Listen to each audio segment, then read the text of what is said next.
we come to our final club and talk about Wolverhampton Wanderers. Pete, what's the current situation regarding FFP? Because, of course, they also were very towing the line. Yeah, really are towing the line.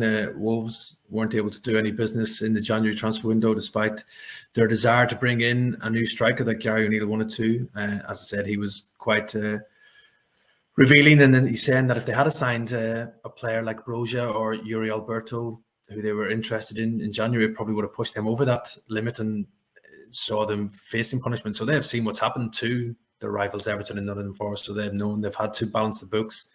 They knew that from last season when they went and sold a number of high-profile players, Neves and Mateus Nunes, to help balance the books as well. I think just looking at it right now, June 30th could be an interesting date. Could be the new transfer deadline day, because it's the need maybe for those clubs who are on the fringes of FFP needing to sell players before June 30th, if sales are to be included in the accounts for this season. So you might see a number of clubs looking to sell some players before that date to ensure that it helps balance the books for the accounts for 2023-24. So we saw it last season a bit, I think, with Chelsea. Mason Mount left to go to Manchester United before that date, just to help balance the books as well. So maybe the likes of Wolves, who are right on the brink of FFP, might have to do similar.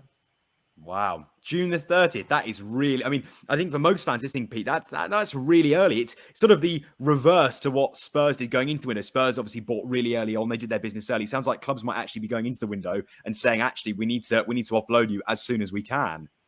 But then, obviously, if that is the case, any interested club who's looking to buy the players know they've got those clubs over a bit of a barrel, really, that they know they're desperate for the money, so they can maybe get those transfer targets for reduced prices than normal. So yeah, it's going to be an interesting one to see what does happen with a number of these clubs right on the fringes of FFP being forced to sacrifice a number of players before June 30th.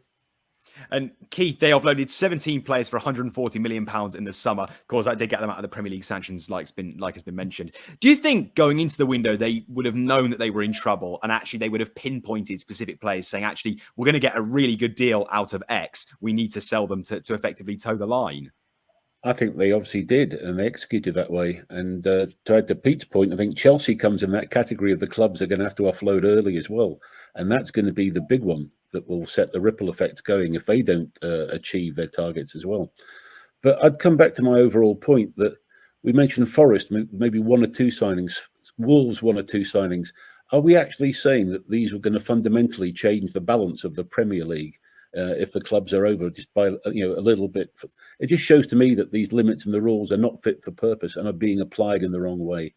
And there's got to be a way of common sense to come into this, because I don't see these as game-changing, massive transfers that are going to affect the whole outcome of the Premier League. So there's got to be some common sense, and that's what's missing. But yes, I think clubs do target certain players. They will try and get value. They've seen how the points deductions can be, put in place. So that's the worrying time. And so, yes, again, now we've got accountants becoming more important than players. And, it's the whole thing's getting out of balance from the football pitch. And Pete, are we likely to see an increase in Wolves' activity going into the summer window? I mean, effectively, like Keith had mentioned, they're not lighting up the players. They signed one man, Noah Lamina, on loan from PSG in January. Are you anticipating them to have a busier summer window potentially in terms of incomings? Yeah, I'm sure Gary O'Neill will be hoping they'll be busier in the summer transfer window. I think the Lamina signing was one very much for the future, a young player from PSG. But yeah, obviously Gary O'Neill, I think, has done a fantastic job at Wolves with what he's had to work with. He obviously went into that job knowing the financial restrictions that were placed upon him. I think that was one of the main reasons why Julian Lopetegui left, because there was no transfer budget to work with this summer without losing a number of their key players, which he wasn't happy about.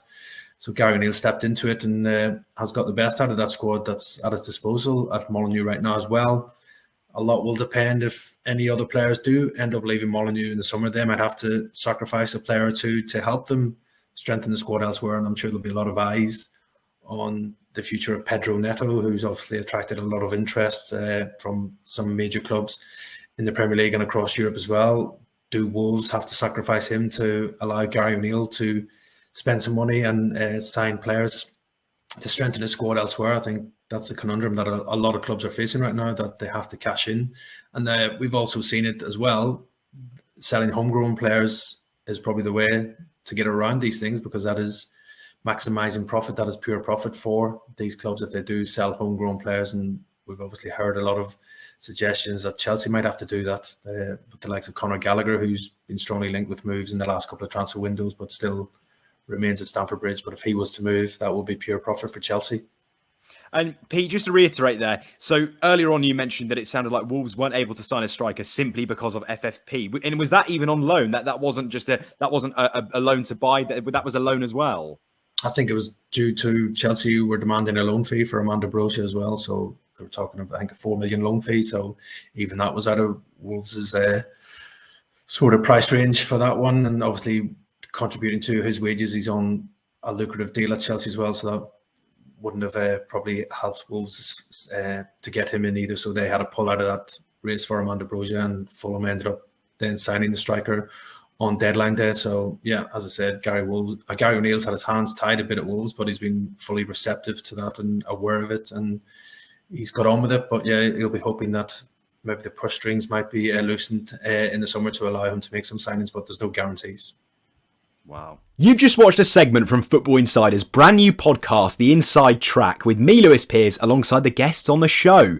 Thanks very much for tuning in. Please do give the video a like, comment your thoughts on the topic, and feel free to share on your social media pages. If you want to listen to the full podcast episode, click the link in the description below.